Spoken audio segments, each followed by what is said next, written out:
विद्यार्थी मित्र हो, आपण इलेक्ट्रोकेमिस्ट्री हा टॉपिक सुरू केलेला आहे आणि या टॉपिकमध्ये आपण डिटर्मिनेशन ऑफ कंडक्टिव्हिटी हा पॉइंट पाहत होतो.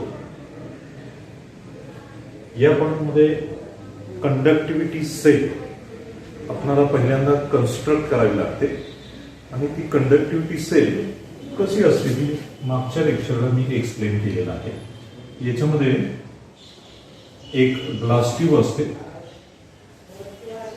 आणि ह्या ग्लास ट्यूब मध्ये दोन प्लॅटिनम प्लेट्स असतात. या पद्धतीनं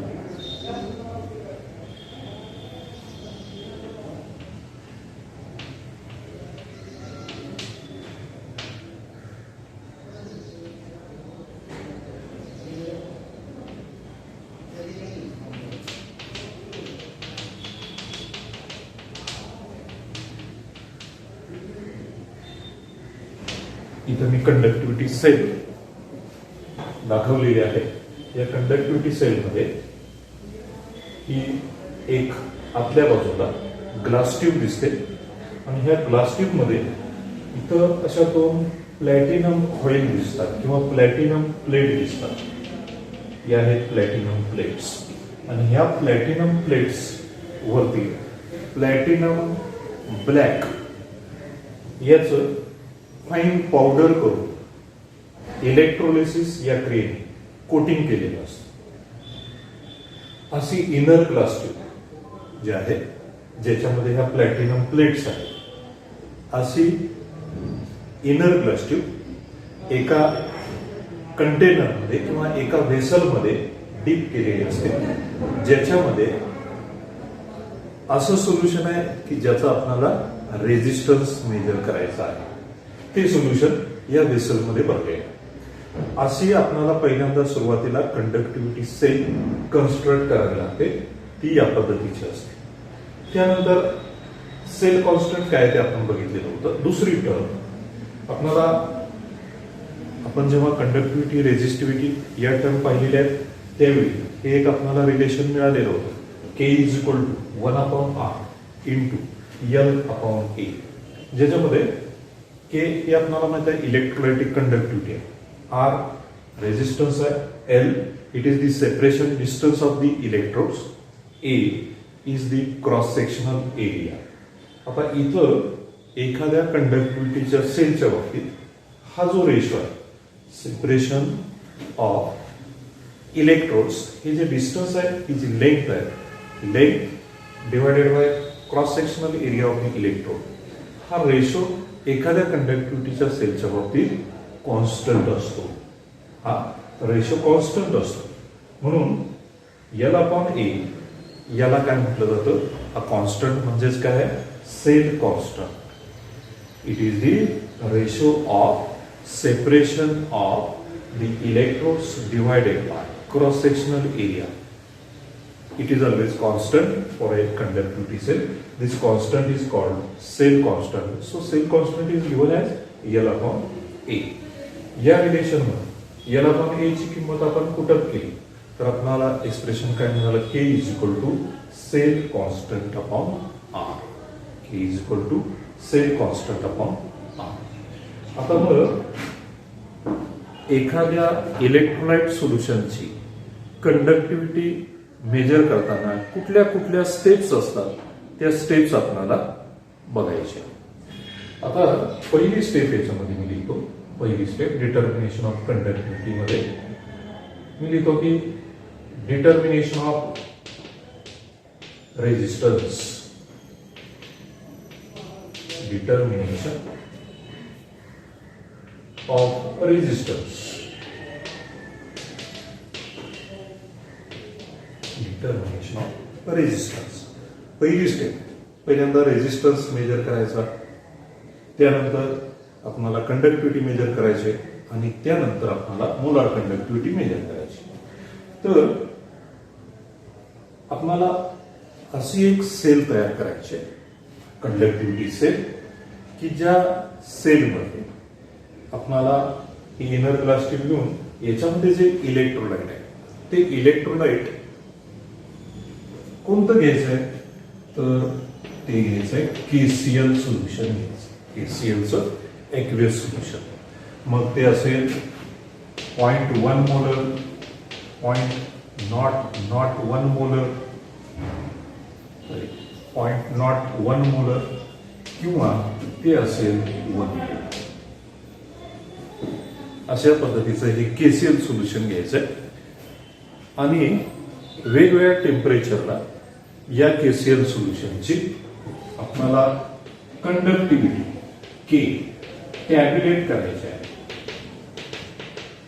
टॅब्युलेट करायचे म्हणजे ठराविक टेम्परेचरला जर हे KCl घेतलं तर त्याची कंडक्टिव्हिटी किती आहे, या कॉन्सन्ट्रेशनचं KCl घेतलं तर त्याची कंडक्टिव्हिटी किती आहे, किंवा या कॉन्सन्ट्रेशनचं KCl घेतलं तर त्या टेम्परेचरला त्याची कंडक्टिव्हिटी किती आहे ही टॅब्युलेट करायची. आता हे टॅब्युलेट करायची म्हणजे काय, ठराविक कॉन्सन्ट्रेशनच्या KCl सोल्युशनची कंडक्टिव्हिटी ठराविक टेम्परेचरला ती माहित आहे आपणाला, असं KCl सोल्युशन आपल्याला पहिल्यांदा या कंडक्टिव्हिटी सेलमध्ये घ्यायचं आहे. त्याची कंडक्टिव्हिटी आपल्याला माहित आहे. आपण काय करतोय, डिटर्मिनेशन ऑफ कंडक्टिव्हिटी. एखाद्या इलेक्ट्रोलाइट सोल्युशनची आपल्याला कंडक्टिव्हिटी डिटरमाइन करायची आहे. ती करताना पहिली स्टेप मी सांगतोय की कंडक्टिव्हिटी सेल अशी घेतलेली आहे की ज्याच्यामध्ये नॉन कंडक्टिव्हिटीचं KCl सोल्युशन, ठराविक कॉन्सन्ट्रेशनचं ठराविक टेम्परेचरला त्याची कंडक्टिव्हिटी माहीत असलेलं असं KCl सोल्युशन याच्यामध्ये घेतलं. आता तुम्ही म्हणाल कंडक्टिव्हिटी डिटरमाइन करायची, मग माहीत असलेल्या कंडक्टिव्हिटीचं KCl सोल्युशन कशाला घेतलं, तर आपल्याला या KCl सोल्युशनच्या माहीत असलेल्या कंडक्टिव्हिटीवरून आपल्याला अननोन कंडक्टिव्हिटी असणाऱ्या एखाद्या इलेक्ट्रोलाइट सोल्युशनची कंडक्टिव्हिटी मेजर करायची आहे, डिटरमाइन करायची आहे. त्यासाठी मग आता तुमच्या लक्षात आलं, आपण याच्यामध्ये KCl सोल्युशन घेतलंय ज्याची कंडक्टिव्हिटी माहिती. आता आपल्याला पहिल्या स्टेपमध्ये काय मेजर करायचं आहे, रेजिस्टन्स मेजर करायचं. त्या सोल्युशनचा रेजिस्टन्स आपल्याला मेजर करायचा.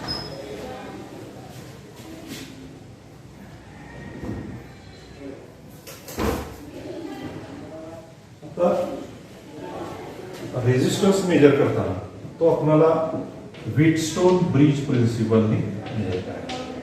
व्हीटस्टोन ब्रिज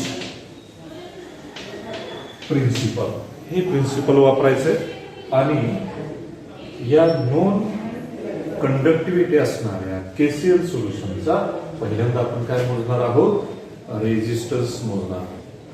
तर तो कसा मेजर करायचा तो मी इथं दाखवणार आहे. त्याची सर्किट डायग्राम अशी आहे.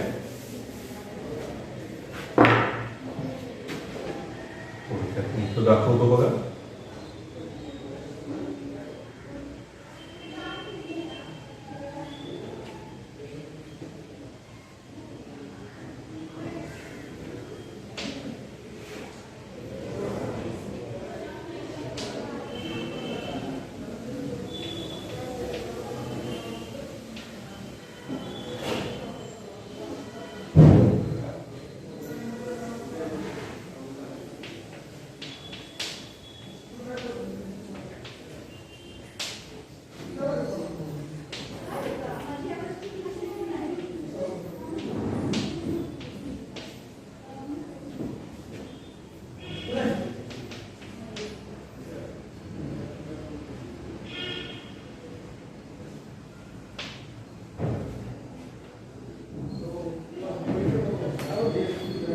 मला इथं व्हीटस्टोन ब्रिज प्रिन्सिपल वापरून एखाद्या इलेक्ट्रोलाइट सोल्युशनचा रेजिस्टन्स कसा मेजर करायचा ते आपल्याला बघायचं आहे. इथं आहे KCl सोल्युशन ज्याची कंडक्टिव्हिटी माहित आहे. ही कंडक्टिव्हिटी सेल आहे. व्हीटस्टोन ब्रिज मध्ये जे दोन आर्म, इकडे एक आर्म दिसतो आणि इकडे एक आर्म दिसतो. आता हे दोन आर्म कुठले आहेत, तर एका आर्मला ही कंडक्टिव्हिटी सेल कनेक्ट केलेली आहे दुसऱ्या आर्म मध्ये. जो दोन आर्म मी म्हणतो, दुसऱ्या आर्मला इतर नॉन व्हेरिएबल रेजिस्टन्स आहे. AB ही युनिफॉर्म वायर आहे जिचा डायमीटर युनिफॉर्म आहे अशी वायर आहे आणि इथं आपल्याला अल्टरनेटिंग करंट दिसतो. डी हा स्लाइडिंग कॉन्टॅक्ट आहे आणि डी हा करंट डिटेक्टर आहे आणि एफ हा याच्यामध्ये स्लाइडिंग कॉन्टॅक्ट दिसतो. डी हा करंट डिटेक्टर, एफ हा sliding contact, A B uniform wire, R X known variable resistance, AC that is alternating current आणि ही कंडक्टिव्हिटी सेल आहे. व्हीटस्टोन ब्रिज प्रिन्सिपल वापरून आपल्याला रेजिस्टन्स मेजर करताना आपल्याला ही सर्किट डायग्राम कंप्लीट करावी लागेल. आता काय करायचं, हे सर्किट कंप्लीट झालं की आपल्याला इथं करंट डिटेक्टर काही डिफ्लेक्शन दाखवेल. हा स्लाइडिंग कॉन्टॅक्ट आपल्याला ए पासून बी कडे मूव्ह करायचा आहे. स्लाइडिंग कॉन्टॅक्ट एफ ए पासून बी कडे आपल्याला मूव्ह करायचा आहे along the wire A B. Move करत असताना सुरुवातीला आपल्याला इथं डिफ्लेक्शन दिसेल. हा करंट डिटेक्टर डिफ्लेक्शन दाखवेल. एक पॉइंट असा येईल इथं की आपल्याला करंट डिटेक्टर झिरो डिफ्लेक्शन दाखवेल किंवा नल डिफ्लेक्शन दाखवेल. त्यावेळी आपण हा पॉइंट नोट करायचा आहे. नल पॉइंट त्याला आपण म्हणतो. हा null point C it should be noted. आता काय करायचंय, आपल्याला लेंथ एसी मेजर करायचे आणि त्याच वेळी लेंथ बीसी पण मेजर करायचे. According to Wheatstone bridge principle आपल्याला हे लिहिता येईल. आर सोल्युशन म्हणजे resistance of the solution. R solution upon resistance along this wire AC, that is RAC equal to this second R मध्ये known variable resistance RX divided by resistance along this wire CB, that is RC. Wheatstone bridge principle नी आपल्याला हे relation देत आहेत. पण आपल्याला माहित आहे एखाद्या कंडक्टरचा रेजिस्टन्स हा त्याच्या लेंथशी डायरेक्टली प्रोपोर्शनल. एखाद्या कंडक्टरचा रेजिस्टन्स आपण बघितलंय R is directly proportional to L and inversely proportional to cross sectional area A. Resistance बघताना बघितले म्हणून आर हा कशाशी प्रोपोर्शनल आहे, कंडक्टरच्या लेंथशी प्रोपोर्शनल आहे.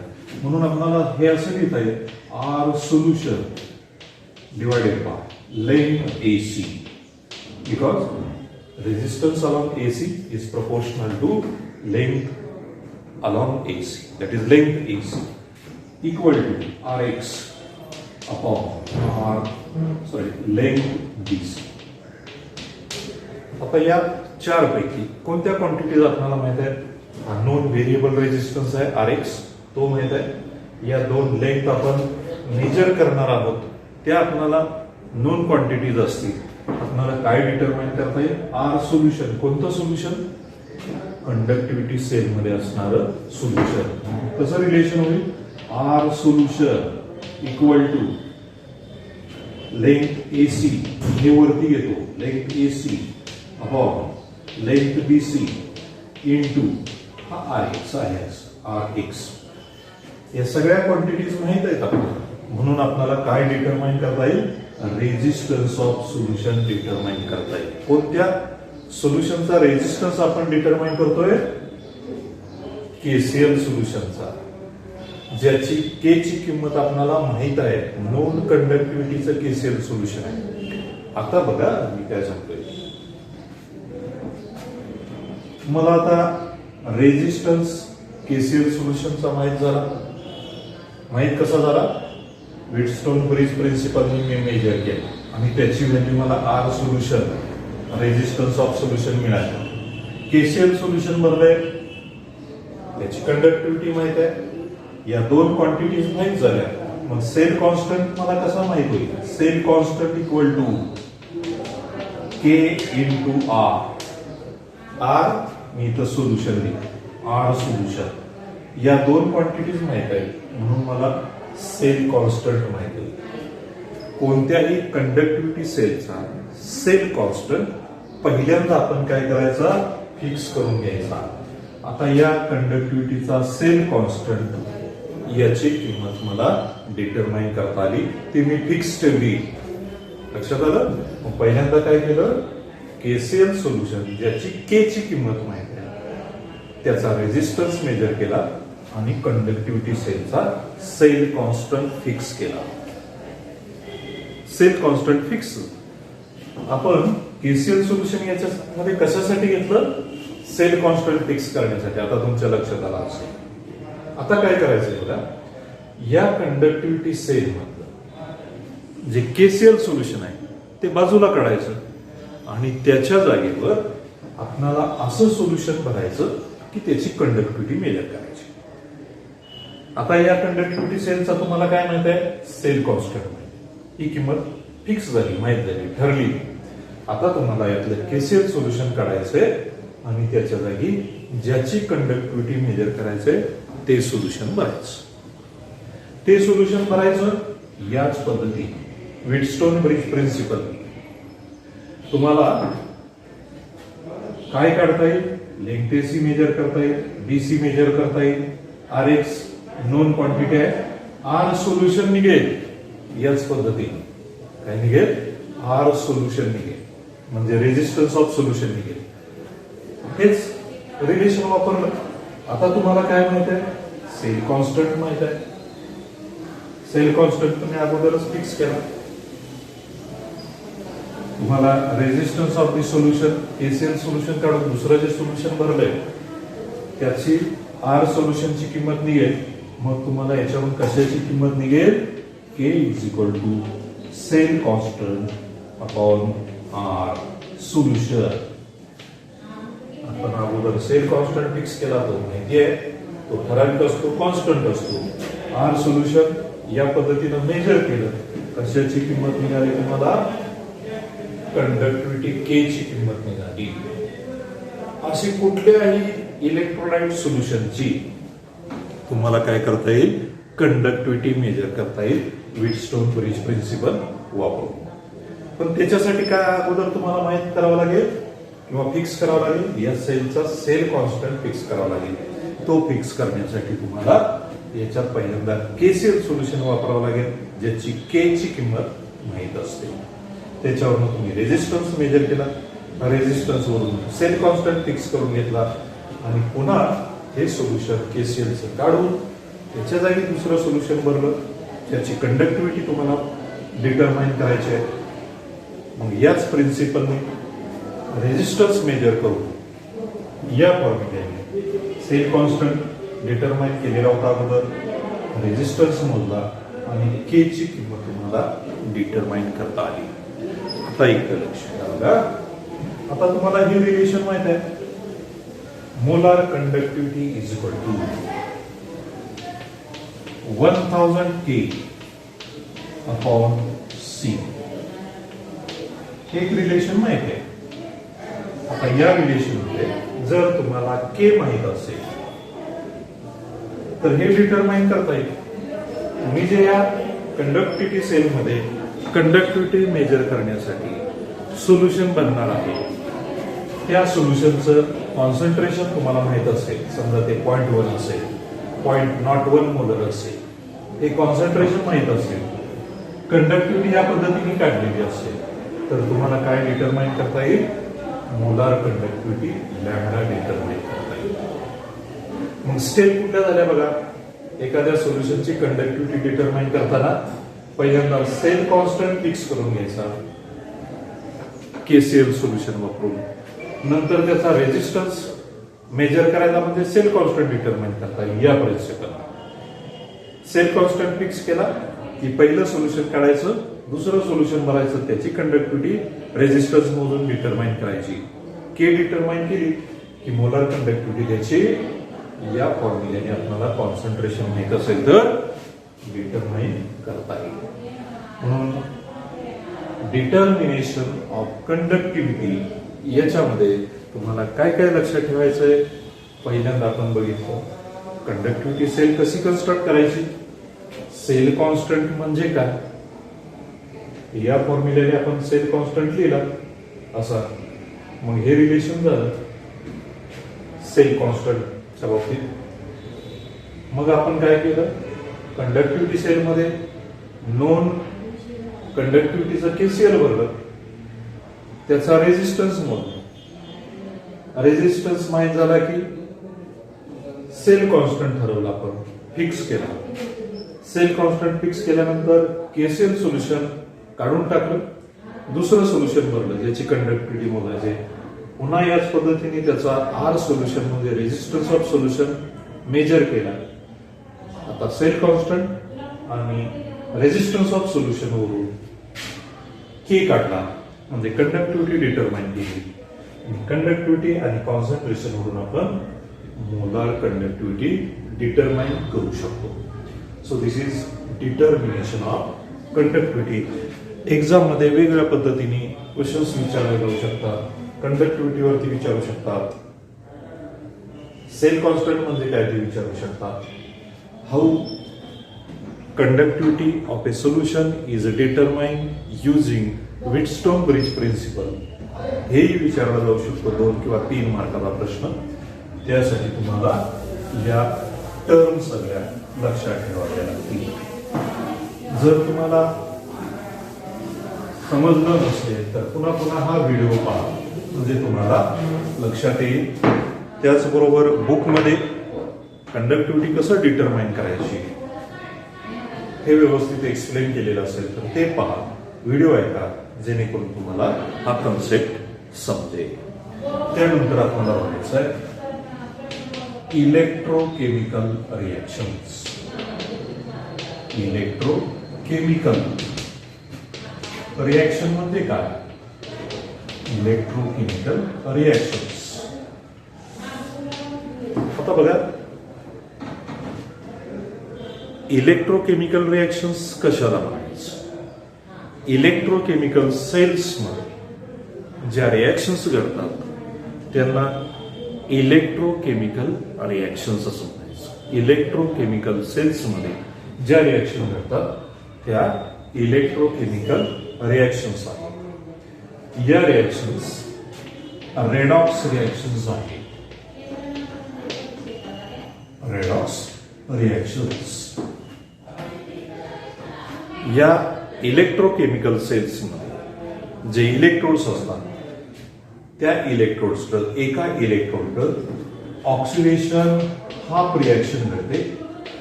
एका इलेक्ट्रोडकडं ऑक्सिडेशन हाफ रिएक्शन घडते. दुसऱ्या इलेक्ट्रोडकडं रिडक्शन हाफ रिएक्शन घडते. आणि या हाफ रिएक्शन मध्ये इलेक्ट्रॉन लॉस होतात किंवा इलेक्ट्रॉन गेन होतात आणि यांच्यामुळं आपल्याला ह्या इलेक्ट्रोकेमिकल सेलमध्ये रेडॉक्स रिएक्शन, या दोन्हींची कॉम्बिनेशन रिएक्शन केली तर त्याला आपण काय म्हणतो? Redox reaction. ही ओव्हरऑल रिएक्शन किंवा नेट रिएक्शन असते. ओव्हरऑल किंवा नेट रिएक्शन जे असते त्याला आपण रेडॉक्स रिएक्शन असे म्हणतो. ऑक्सिडेशन हाफ रिएक्शन एका इलेक्ट्रोडकडे, रिडक्शन हाफ रिएक्शन दुसऱ्या इलेक्ट्रोडकडे आपल्याला घडलेली दिसते. यांच्यामध्ये इलेक्ट्रॉनची ट्रान्सफर होते, इलेक्ट्रॉनचा लॉस किंवा इलेक्ट्रॉनचा गेन होतो आणि इलेक्ट्रिसिटी एकतर फ्लो झालेली दिसते. आणि अशा ज्या रिएक्शन्स आहेत त्यांना आपण इलेक्ट्रोकेमिकल रिएक्शन्स असं म्हणतो. आता ह्या इलेक्ट्रोकेमिकल रिएक्शन्स मी सांगितलं की जनरली रेडॉक्स रिएक्शन असतात. इलेक्ट्रोकेमिकल रिएक्शन्स ह्या जनरली रेडॉक्स रिएक्शन्स असतात. आता याच्यामध्ये जे इलेक्ट्रोड्स असतात ते इलेक्ट्रोड्स 2 प्रकारचे असतात. एक एनोड असतो आणि दुसरा असतो कॅथोड. एक असतो एनोड आणि दुसरा असतो कॅथोड. आता एनोड जो इलेक्ट्रोड आहे की या इलेक्ट्रोकेमिकल सेल्स मध्ये जे इलेक्ट्रोड्स असतात ते एनोड आणि कॅथोड असे 2 इलेक्ट्रोड्स असतात. एनोडकडे ऑक्सिडेशन हाफ रिएक्शन घडते आणि इथं ज्या स्पेसिसचं ऑक्सिडेशन होतंय ती स्पेसिस इलेक्ट्रॉन लॉस करते. इकडं कॅथोड जो आहे तो कॅथोड त्याच्याकडे रिडक्शन हाफ रिएक्शन घडते आणि ज्या स्पेसिसचं रिडक्शन होतंय ती इलेक्ट्रॉन गेन करते. ऑक्सिडेशन आणि रिडक्शन हाफ रिॲक्शन यांची मिळून रेडॉक्स रिॲक्शन असते आणि अशा रेडॉक्स रिॲक्शन्स ह्या इलेक्ट्रोकेमिकल सेल्स मध्ये आपल्याला घडताना दिसतात. Electrochemical cells. आता ह्या इलेक्ट्रोकेमिकल सेल्स जे त्या इलेक्ट्रोकेमिकल सेल्स आपल्याला दोन प्रकारच्या दिसतात. इलेक्ट्रोकेमिकल सेल्स आपल्याला दोन प्रकारच्या दिसतात. कोणते दोन प्रकार आहेत इलेक्ट्रोकेमिकल सेलचे? तर पहिला आहे इलेक्ट्रोलायटिक सेल. पहिली आहे इलेक्ट्रोलायटिक सेल आणि दुसरे आहे गॅल्व्हॅनिक किंवा व्होल्टाइक सेल. या दोन प्रकारच्या इलेक्ट्रोकेमिकल सेल्स दिसतात ज्यांच्यामध्ये कोणत्या रिॲक्शन घडतात? रेडॉक्स रिॲक्शन घडतात. आता काय फरक आहे या दोन्हीमध्ये? इलेक्ट्रोलायटिक सेल आणि गॅल्व्हॅनिक किंवा व्होल्टाइक सेल मध्ये काय फरक आहे? तर ह्या ज्या इलेक्ट्रोलायटिक सेल आहेत बघा मी काय सांगतो, ह्या इलेक्ट्रोलायटिक सेल मध्ये नॉन स्पॉन्टेनियस रिॲक्शन घडतात. Non spontaneous. ह्या नॉन स्पॉन्टेनियस रिॲक्शन म्हणजे उत्स्फूर्तपणे त्या घडत नाहीत. म्हणून त्या घडवण्यासाठी इलेक्ट्रिकल एनर्जी सप्लाय करावी लागते. इलेक्ट्रिकल एनर्जी आपल्याला सप्लाय करावी लागते. इलेक्ट्रिकल एनर्जी वापरून अशा सेल्समध्ये नॉन स्पॉन्टेनियस रिॲक्शन घडवल्या जातात. म्हणून यांच्यामध्ये इलेक्ट्रिकल एनर्जीचं कन्व्हर्शन केमिकल एनर्जी मध्ये झालेलं आपल्याला दिसून येतं. Electrical energy is converted into chemical energy. हा बेसिक डिफरन्स तुम्हाला लक्षात ठेवावा लागेल त्या इलेक्ट्रोलायटिक सेलच्या बाबतीत. दुसरा फरक आपण इथं लक्षात घेतला पाहिजे. याच्यामध्ये anode it has positive polarity and cathode it has negative polarity. It has negative polarity. काय काय लक्षात ठेवायचं? नॉन स्पॉन्टेनियस रिॲक्शन घडतात. इलेक्ट्रिकल एनर्जी सप्लाय करावी लागते. म्हणून इलेक्ट्रिकल एनर्जीचं कन्व्हर्शन केमिकल आहे. एनोडला पॉझिटिव्ह पोलॅरिटी असते, कॅथोडला निगेटिव्ह पोलॅरिटी असते. गॅल्व्हॅनिक किंवा व्होल्टाइक सेलमध्ये स्पॉन्टेनियस रिॲक्शन घडतात.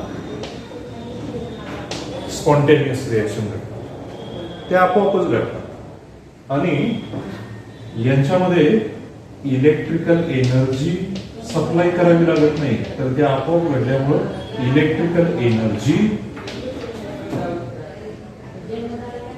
जनरेट होते.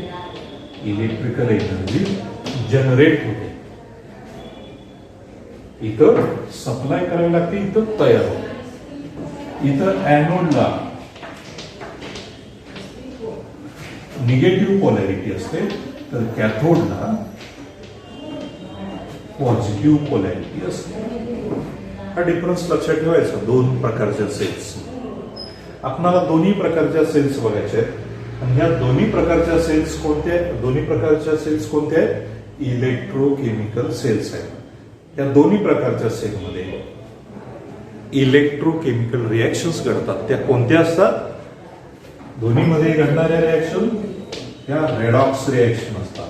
हे लक्षात ठेवायचं. ऑक्सिडेशन रिडक्शन रिॲक्शन्स असतात, रेडॉक्स रिॲक्शन असतात. पण फरक काय आहे तो तुम्हाला लक्षात ठेवावा लागेल. याच्यावर तुम्हाला व्याख्याही करता येईल. These are the cells in which non spontaneous reaction occurs by the supply of electrical energy. These are the cells in which electrical energy is converted into chemical energy. In this, anode has positive polarity, cathode has negative polarity. In this, the cells in which spontaneous reaction occurs, which generates electrical energy, are called galvanic cells. In this, chemical energy is converted into electrical energy. Anode has negative polarity, cathode has positive polarity. विद्यार्थी मित्रांनो, तुम्हाला electrochemical cells, electrochemical reactions आणि सुरुवातीला पाहिलेला कंडक्टिव्हिटीचा हा part तुम्हाला लक्षात ठेवावा लागेल. आता तुम्हाला हा बेसिक डिफरन्स या दोन प्रकारच्या सेलमधला कळाला असेल. मी सांगितलं की ह्या दोन्ही सेल्सना एकत्रितपणे आपण इलेक्ट्रोकेमिकल सेल्स असं म्हणतो. त्याचे हे दोन प्रकार आहेत आणि दोन प्रकारातला बेसिक डिफरन्स मी तुम्हाला सांगितला. हा व्यवस्थित लक्षात ठेवावा लागेल. विद्यार्थी मित्रांनो, इथे मी आज थांबतोय. झालेला पार्ट पुन्हा एकदा युट्यूबवरचा व्हिडिओ पाहू शकता आणि समजलं नसेल तर पुन्हा तुम्ही बुकमध्ये वाचा आणि नंतर मला विचारलं तरी चालेल. ठीक आहे, मी इथं थांबतो. थँक्यू.